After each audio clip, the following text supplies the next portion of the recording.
Hey guys, what's happening? Well, welcome to July. We made it. So, 4th of July is upon us tomorrow.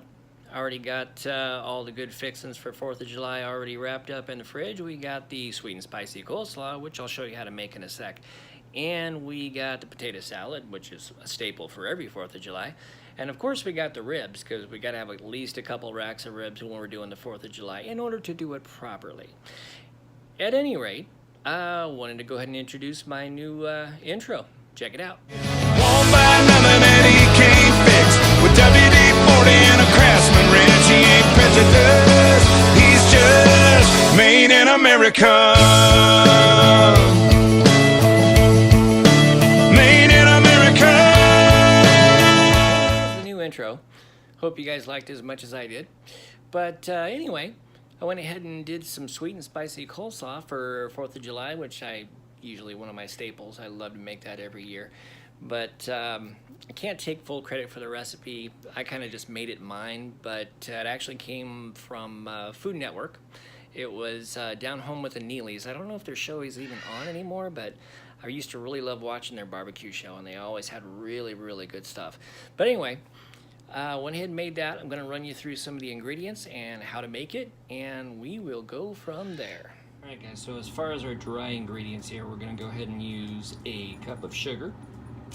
We're going to use about a teaspoon of cayenne. You can kind of do that like as for flavor. However, if you like a little bit more heat, go for it. If not, you can always draw back to like a half a teaspoon. That's what the original recipe calls for, but I like a little bit more heat because why not? And then we got the sea salt up here. You can also go for the either regular pepper or the peppercorn, whatever you actually prefer.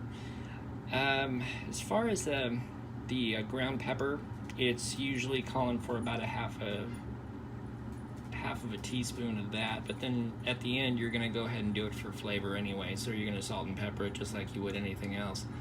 Then as far as the wet ingredients, you know, of course we have like mayonnaise and the mustard.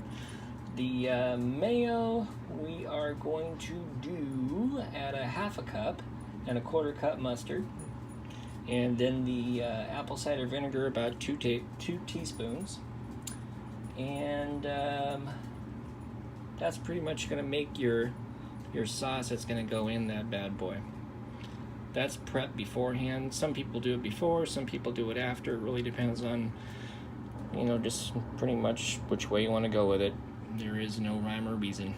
So once all that wet ingredients is all mixed up and all nice and ready to go, you go ahead and break out the cabbage. They call for 2 pounds of cabbage, 4 carrots, and 1 yellow onion.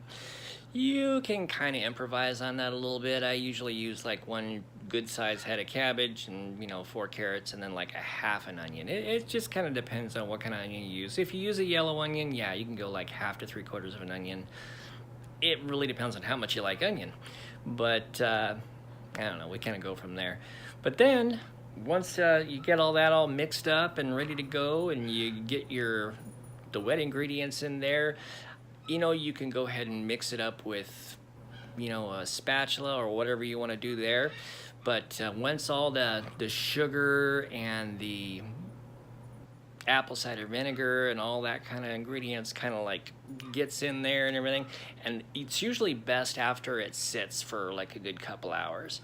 You want to put it in the fridge, put some saran wrap over it, and let it ride for about a couple hours, and then take that stuff out and mix it up, and you got yourself some darn good coleslaw. You will never want to go to another place and get coleslaw after you have this. So anyway, we will show you what the end result looks like. So after all is said and done, that's pretty much what you end up with. I wish you could actually smell it through the camera because it smells freaking wonderful.